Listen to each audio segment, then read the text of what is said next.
João, capítulo 10, verso 41. Esse texto eu não tinha te dado. Abre aí, por favor. João 10, 41. Nós vamos começar por aqui. E muitos iam ter com ele e diziam: realmente, João não fez nenhum sinal. Porém, tudo quanto ele disse a respeito deste era verdade. Feche os seus olhos. Senhor nosso Deus e Pai, em nome de Jesus, eis aqui a tua palavra. Continua falando conosco. Usa-me como um canal de bênção nesta hora, pelo poder do nome de Jesus. Você pode dizer amém? Amém. Glória a Deus. Nós estamos diante de uma descrição, não apenas, de João, mas, aliás, o que escreve o texto, não é o mesmo João cujo texto está inserido, tá certo? É João, irmão de Tiago, falando de João Batista, primo de Jesus. É isso que esse texto está dizendo. O João citado ali no texto é o filho de Isabel e de Zacarias, certo? Aquele que vai pregar no deserto.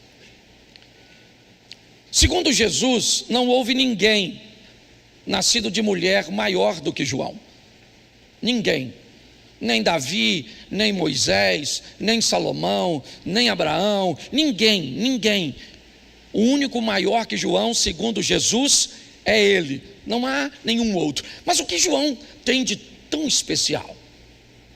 Quantos milagres João fez acontecer? Quantos sinais ele operou nessa terra? Ele curou o quê? Multiplicou o quê? O que João fez para se destacar no conceito não apenas de Jesus, mas de um dos discípulos?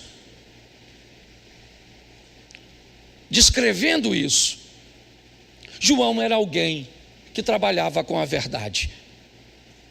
Ele não era perfeito,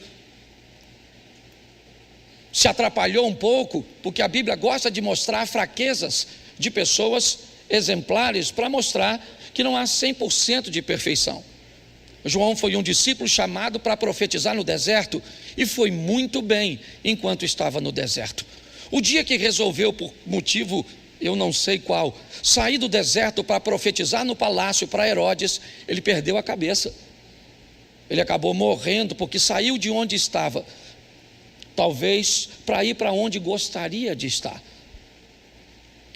Mas João foi alguém que trabalhou com a verdade de tal forma que ele se destacou,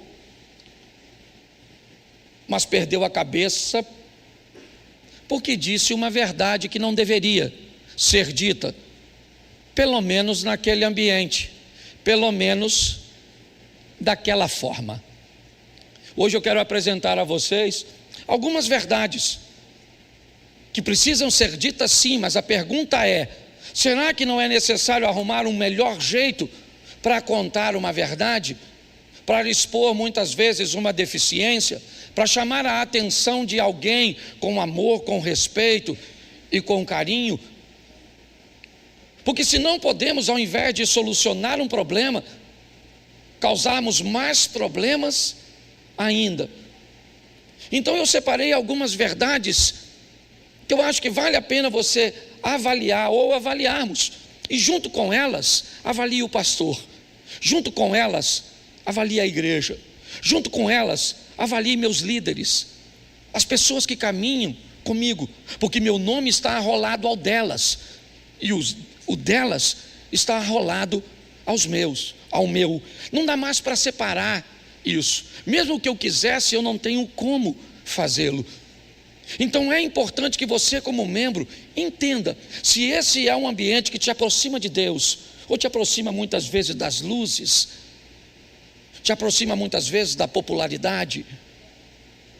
Nós não podemos perder o foco, estamos às portas. Então vai aí, a primeira verdade, certo? Que não pode ser dita. Coloca para mim, por favor, Mateus, capítulo 28. Mateus 28, 11. Esse texto eu já te dei, certo? E indo elas, eis que alguns da guarda foram à cidade e contaram aos principais do sacerdote tudo o que sucedera. Verso: reunindo-se eles em conselho com os anciãos, deram grande soma de dinheiro aos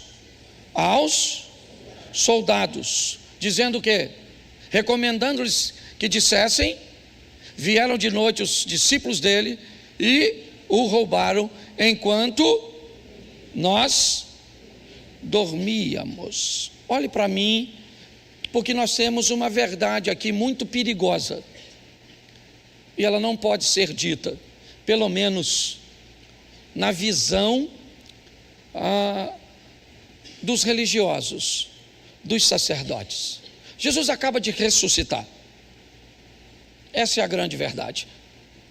Se você for ver a história narrada na Bíblia, quando os soldados sentem a presença do anjo que vai remover a pedra, eles fingem estar desmaiados.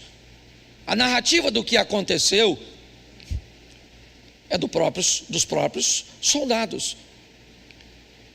Então eles não desmaiaram, eles não estavam inconscientes, eles viram tudo o que aconteceu, só que não havia neles poder de resistência.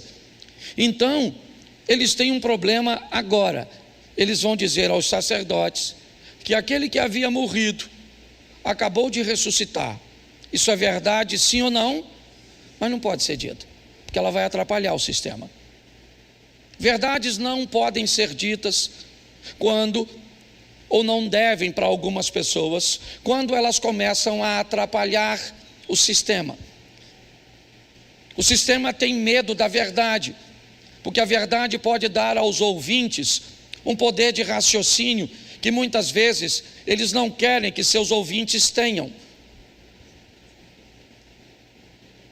O sistema muitas vezes não quer que as pessoas saibam da liberdade que elas receberam em Cristo Jesus, então é melhor que isso não seja contada, porque pode dar muito prejuízo, pode causar danos ao sistema.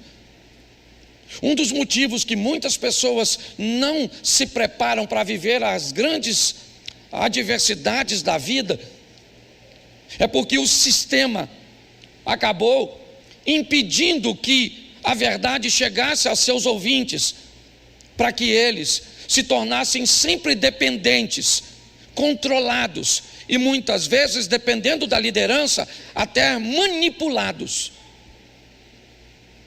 Ao longo do tempo eu descobri, e vou te mostrar isso mais à frente, que nós temos mais algumas questões cujas quais as verdades muitas vezes não podem ser ditas. O sistema pode perder muito se dizer determinadas coisas para as pessoas que dessem àqueles que têm o controle, um controle um pouco menor delas, não ensinarem essas pessoas direito. Por exemplo, como é que eu falaria para alguém que ela teria que trazer o dízimo, mas ela não pode administrar o dízimo ela mesma? Por que é que você não pode pegar o seu dinheiro e distribuir o seu dinheiro? Você já parou para pensar nisso? Que tipo de verdade ou mentira temos em torno dessa situação? Por que é que você não pode pegar o seu dízimo e distribuir? Por quê? Você já parou para pensar? Por uma coisa que talvez alguém não tenha tido a coragem de falar para você. Porque se você tem noção de que o seu dinheiro deve ser administrado por você, você ainda não se converteu no que diz respeito à entrega de dinheiro. Não há conversão em você. Se você está certo ou errado, não estou trazendo uma base de raciocínio para você. É só isso, é só para fazer você raciocinar. Muitas vezes, se nós ensinarmos direito, né? Ou se você for ensinado direito, você corre o risco de precisar menos do sacerdote. Você corre o risco de erradicar da sua vida os problemas. Você vai se tornar capaz de escolher sua roupa, os lugares que você frequenta, se bebe, se não bebe, o que faz, o que não faz, onde ir, onde não ir. Vai ser tão bom para você que vai me deixar obsoleto, vai me deixar ultrapassado. Para que eu sirvo então? Para que eu existo como um pastor, se eu fui tão bom em discipular você, em treinar você, que agora você já não depende mais de mim, você já é capaz de cuidar da pessoa que vai entrar por aquela porta. Ela entra, você cuida dela, resolve o problema, que muitas vezes eu só vou descobrir depois. Mas será que eu não posso ficar tristinho com isso?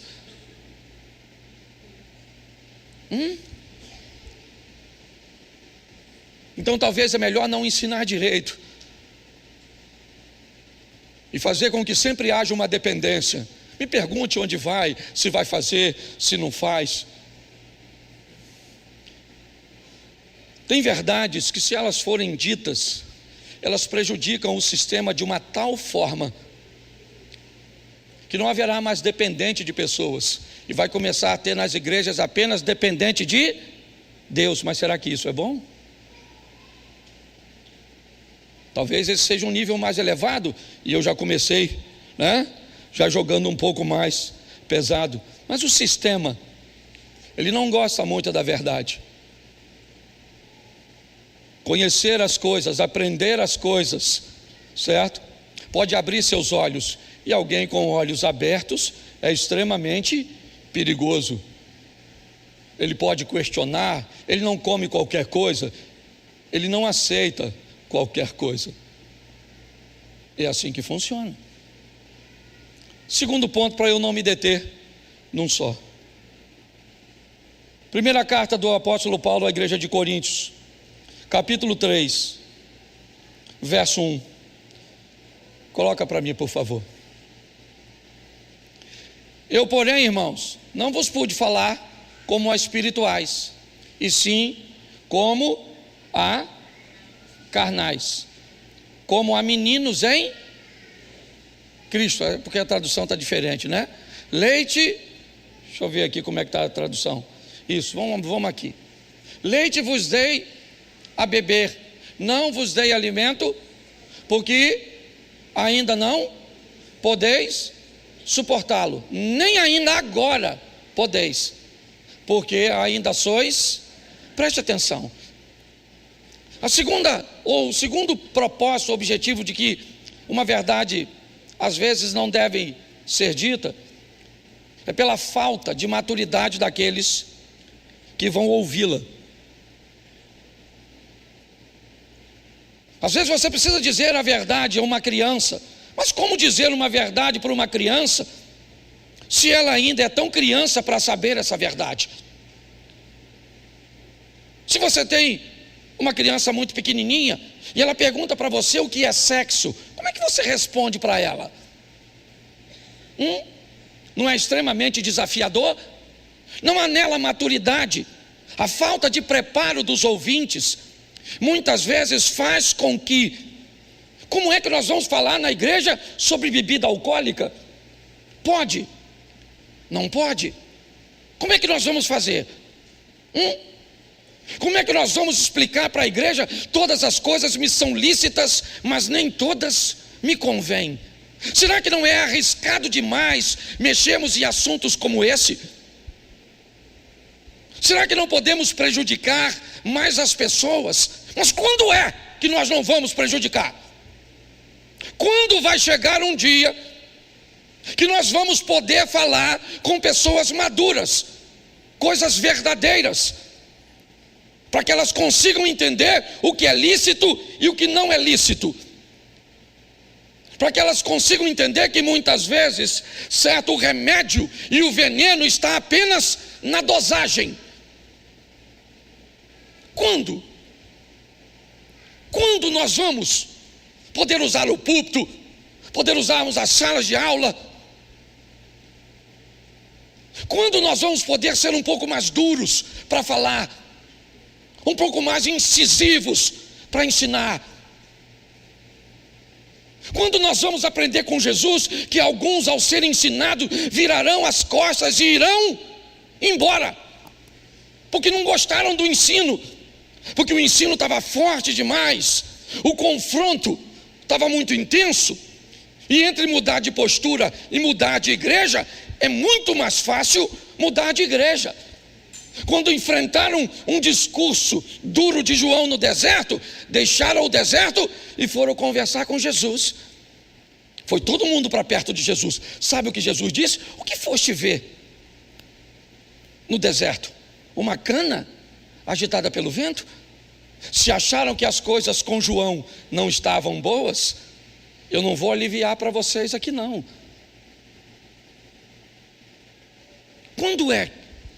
Quando? Depende da liderança, porque eu estou falando de mim mesmo. É o ano da revisão, é o meu. Eu estou aqui, certo, revisando o que eu estou fazendo. Qual é o meu papel nessa história? Qual é o meu papel? Porque eu sou pastor de uma igreja. Um dia eu vou ter que prestar conta de tudo isso.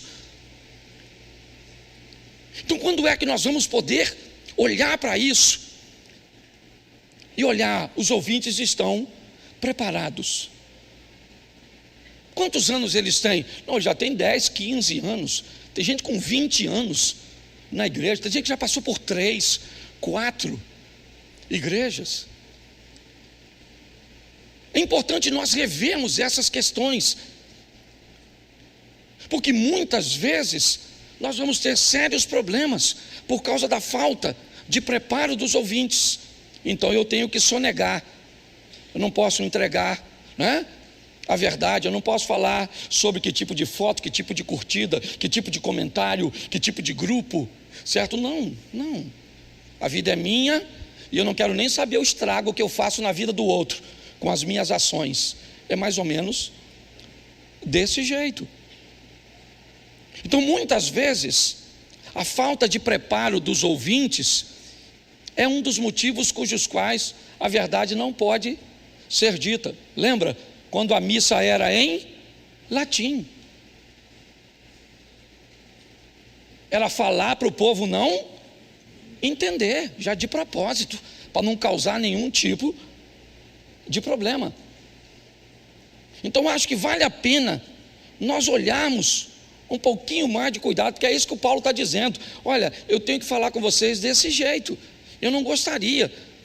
Aliás, não era tempo de falar com vocês nesse tom, esse tipo de conteúdo, mas é o que eu posso entregar a vocês. E me parece que tem um tempo que ele está com o povo, que ele diz: nem mesmo agora eu posso fazer isso, depois de estar com você. Então eu digo a você, procure saber a verdade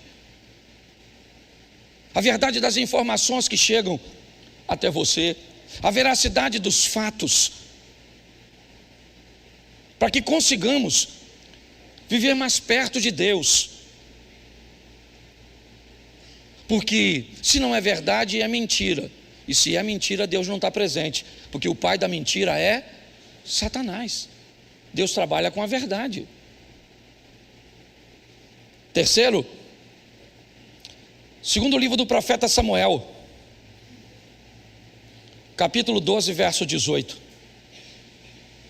Ao 7º dia morreu a criança, e temia o servo de Davi informá-lo que a criança era morta, porque diziam: eis que estando a criança ainda viva, lhe falávamos, porém não dava ouvidos à nossa voz. Como, pois, lhes diremos que a criança é morta, porque mais se afligirá? Às vezes, a verdade não pode ser dita, porque o ouvinte pode ficar traumatizado. Sim. Às vezes é o cuidado com aquele que vai ouvir que faz com que nós criemos os monstros.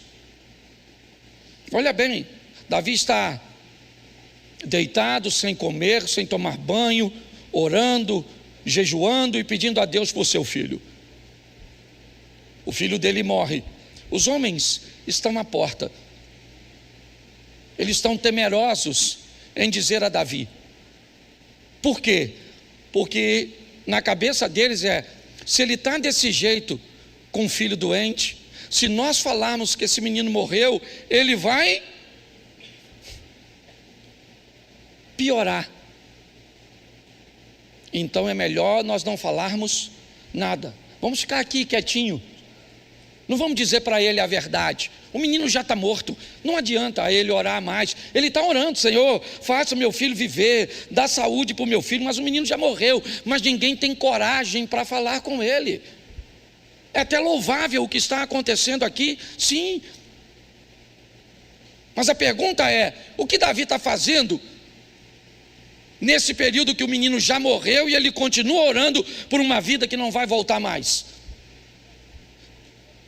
Será que muitas vezes, quando nos omitimos de falar determinadas coisas com medo de infligirmos dano, estamos ajudando ou prejudicando as pessoas? Com que tipo de criações e limitações que chegamos até aqui? Como é que nossos pais nos tratavam? Será que nós não fomos forjados em ambientes aptos para lidar com os desafios? Estamos replicando esse comportamento ou não? Os homens não querem falar com Davi porque eles têm medo, sabe? Como nós temos. Qual é a dose certa para corrigir o nosso filho? Um grito? Será que não podemos traumatizá-lo? Como é que nós vamos nos comportar diante disso? Porque nós estamos treinando pessoas para aprenderem a viver com as pessoas, se relacionarem com elas, se defenderem delas. Pessoas para aprenderem a se relacionar com Deus, estarem mais perto dele, entendê-lo. Pessoas para se relacionarem com Satanás, para aprenderem a se defender, a se proteger e a atacar. Mas será que é isso que nós estamos fazendo? Ou quando nós temos dificuldade de dizer determinadas coisas, não somos cúmplices de uma criação, de uma geração frágil, ensimesmadas? Pare e pense. Olhe só. O terceiro motivo é esse: eu não falo a verdade porque eu tenho medo de magoar, eu tenho medo de traumatizar as pessoas, então eu finjo que não estou vendo. Será que isso é sadio para o nosso casamento? Será que isso é sadio para os nossos filhos? Será que isso é sadio para nossas amizades? É só uma reflexão. É isso. O quarto motivo que uma verdade não deve ser dita, coloca para mim, 2 Samuel 1,16. Vamos lá. 1,16. Tendo Davi passado um pouco além, certo? Dobrando o cimo. Bom, vamos lá. Só confere para mim aí. Segundo livro do profeta Samuel, capítulo de número 1, verso de número 16. É esse o texto que está aí?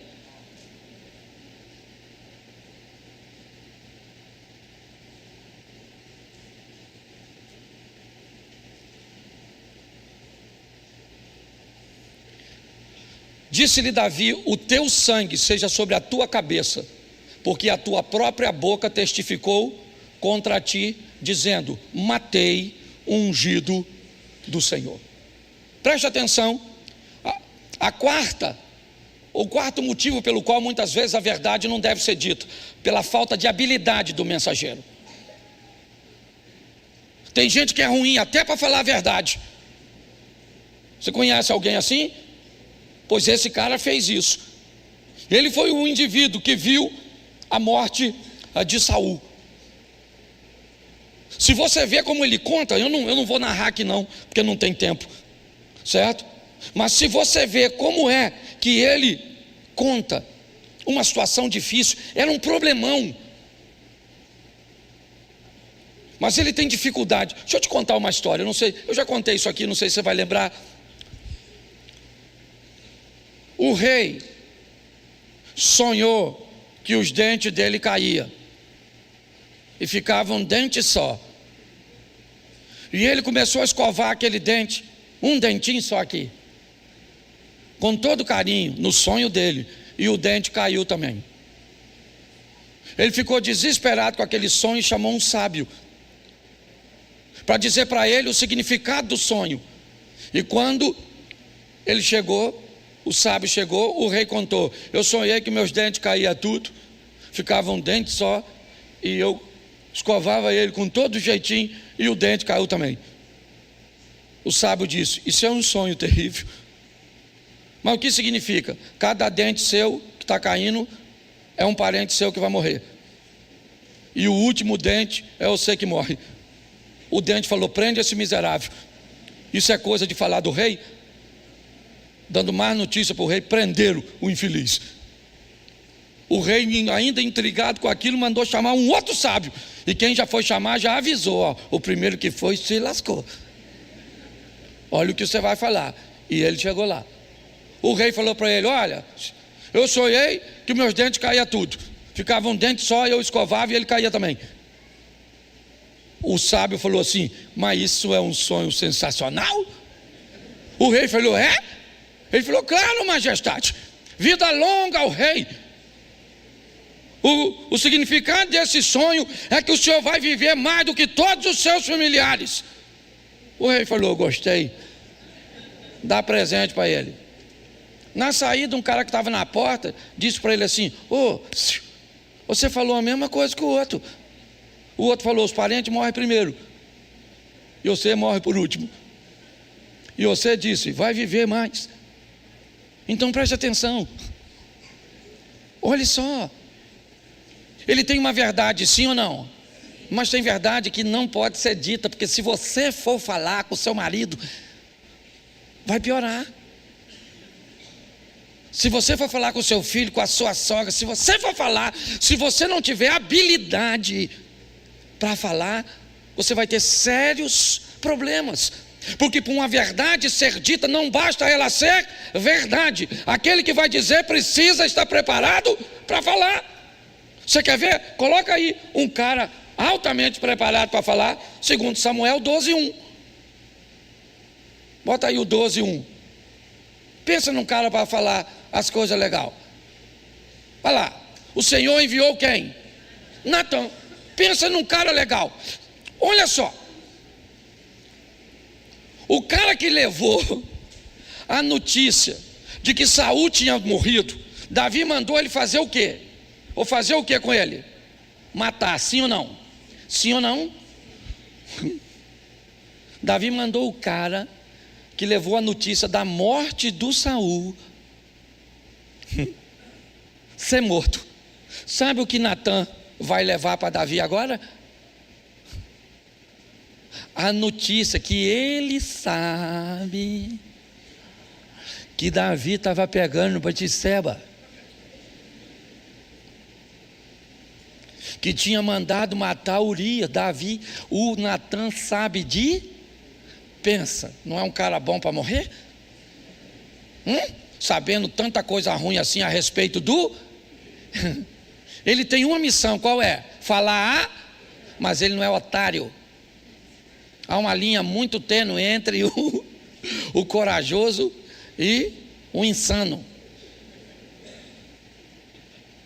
Pensa ele chegando lá: majestade, falar uma coisa para o senhor não tem vergonha nessa cara do senhor, não?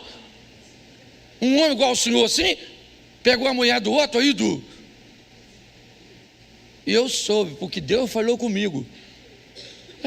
Aqui em Xerém tem uma história. Tem uma história. Certo?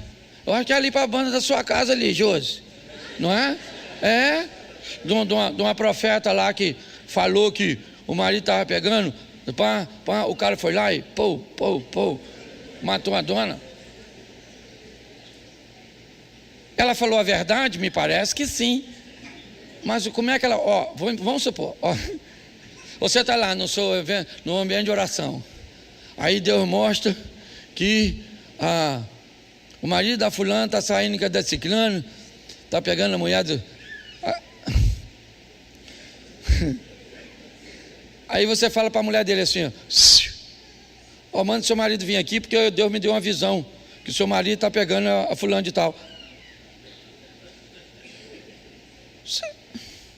Não era para ela falar assim: ô querido, tudo bom? Fala com o seu esposo que eu tive uma visão a respeito dele. Um assunto muito sério que eu só acho que é só entre ele e Deus. Avisa ele para dar um pulinho aqui e eu pergunto a ele se eu posso contar para a senhora. Diga para mim se no dia seguinte o cara não está lá. Aí a mulher que era profeta falava: minha senhora, é só entre Deus e ele, a senhora vaza. E aí fala: aí maluco, a casa caiu. Deus me mostrou que você está no cerol com a dona lá. Ela está falando a verdade, sim ou não? Mas da maneira correta, gente. O mensageiro tem verdade que não pode ser dita porque o mensageiro é ruim. Você já tentou falar a verdade para alguém e deu problema? Você sabe do que eu estou falando. Então nós, como mensageiros, nós temos que ter habilidade. É assim.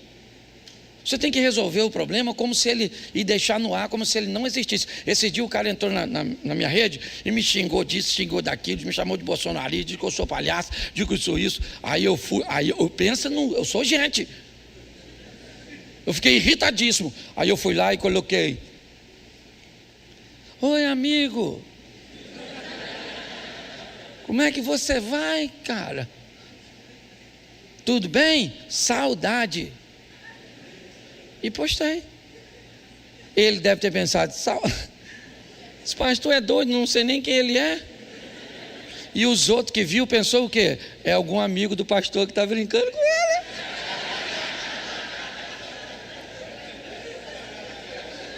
Eu constrangi o cara. Esse dia eu estava com essa aqui, ó, almoçando, veio 2 donas, deixou a metade da roupa em casa e pediu para tirar foto comigo. Veio com os peitos quase de fora, a dona parecia mimosa. Sabe o que ela disse? Posso tirar uma foto? Eu falei: lógico, pode. Ela viu, pode. Mas por favor, eu amo tirar selfie. Pode ser? Ela falou: claro. Eu fui, botei a minha cara e a dela só daqui para cima. Porque se ela sai com os peitos, quem está lá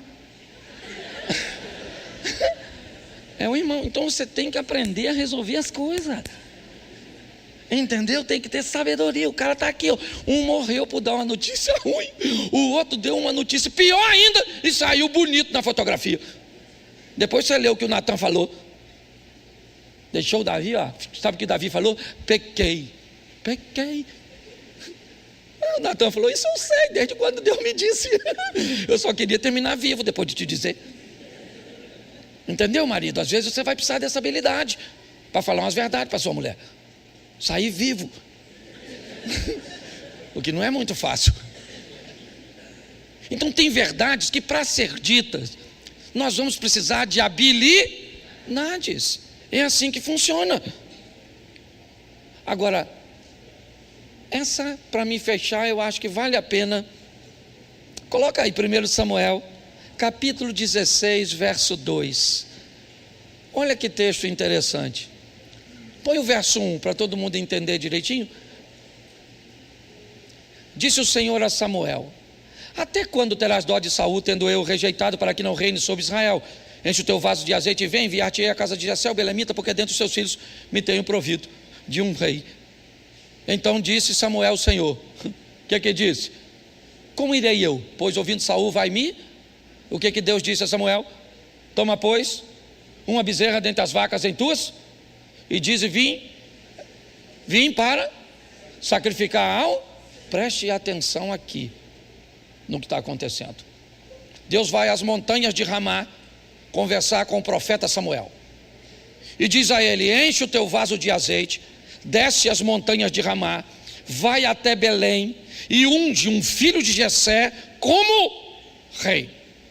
Saul disse: se Saul descobrir que eu estou indo fazer isso, ele vai me matar. Cabia ou não cabia uma mentira? Cabia uma mentirinha, não cabia? Mas olha o que Deus diz para Samuel: não, faz o seguinte, pega uma bezerra dentre as vacas, vai lá e sacrifica, convida ao sacrifício, e eu te farei saber o que há de fazer, e ungir-me-ás a quem eu te disser.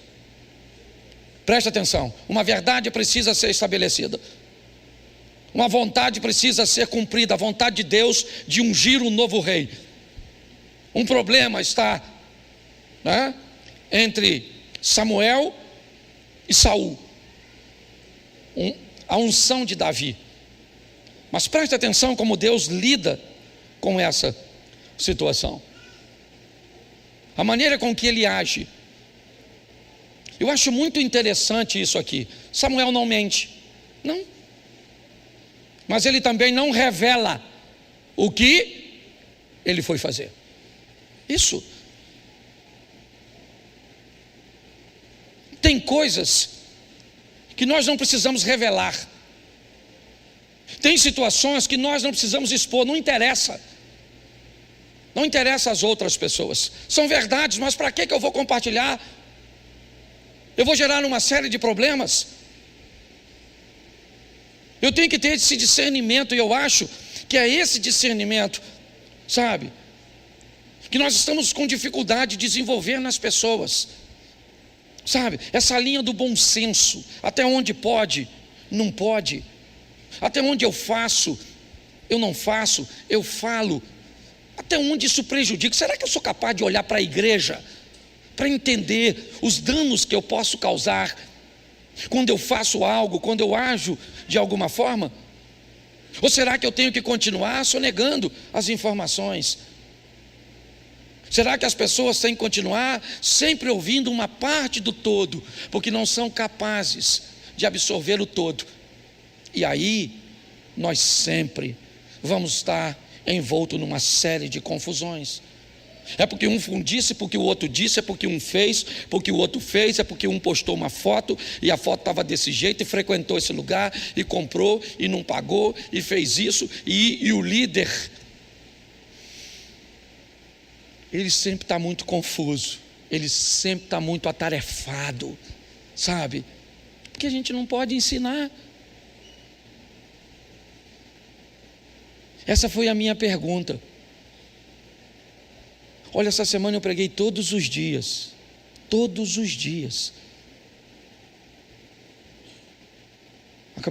Eu cheguei agorinha mesmo. Eu passei para bastante lugares, passei mal em Fortaleza. Quase não consegui pregar. Amanhã volto para pregar em Pernambuco. E eu estou no ano da minha revisão, conversando com minha esposa, perguntando, nós dois, será que tudo isso vale a pena? Né? Será que vale? Eu estou aqui dividindo o púlpito com você hoje, porque eu não estou querendo mais ovelha, que seja o tempo inteiro ovelha. Nós estamos precisando de ovelha que vire pastor. Não faz sentido pessoas com tanto tempo precisar de tanta manutenção, de tanto cuidado, quando já deveria estar virando pastor. Mas pastor, o senhor já pensou que é perigoso ovelha virar pastor? Porque se ovelha virar pastor, pode querer o lugar o dia que você tiver poder para ocupar o meu lugar, significa que Deus não tem mais para mim e resolveu colocar você. Eu não tenho medo disso. Aliás, a vida, pelo menos desde que eu entendo, ela funciona mais ou menos assim. E alguém que não conquista, querendo possuir algo que alguém já, é muito mais fácil. É um jogo difícil, mas nós temos que aprender a viver com isso. Esses dias eu falei algo aqui na igreja, e deixa até eu corrigir, que às vezes, né, eu disse que muitas pessoas chegam aqui, mas não chegam para ficar. Elas chegam, passam um tempo e vão embora. E não tem problema nenhum nisso. Quando eu disse não tinha problema nenhum nisso, algumas pessoas entenderam como se eu estivesse fazendo pouco caso das pessoas. Não. Não é isso não. Só que como pastor, eu não posso me apegar a vocês, porque vocês são passageiros. a tripulação aqui é minha casa. Eles vão continuar. A maioria de vocês são passageiros. E não estou criticando, não. Dependendo do que eu fale, do que eu faça, ou do que o outro possa colocar ali tão pertinho. Nossa, apareceu uma igreja ali agora. A vida funciona desse jeito. Eu sei que pessoas vão ficar, porque a gente tem que continuar cuidando.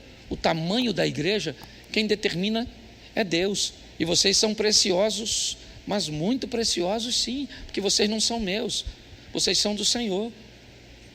Mas o meu incentivo a vocês é: deixem logo de ser ovelhas e comecem a pastorear. Você não precisa de um microfone, você não precisa de um cargo de liderança, você precisa de um coração para orar, para ajudar outras pessoas. Isso faz com que, além de você não exigir demanda, você ainda supre demandas. É assim que funciona. Mas verifique se aqui você recebe conteúdo, informações que estão buscando te transformar em alguém autossuficiente. Vamos continuar convivendo em comunidade, sim, mas autossuficiente, apta para lidar com suas escolhas. O pastor não precisa dizer que esse decote, que essa saia, não precisa, você sabe.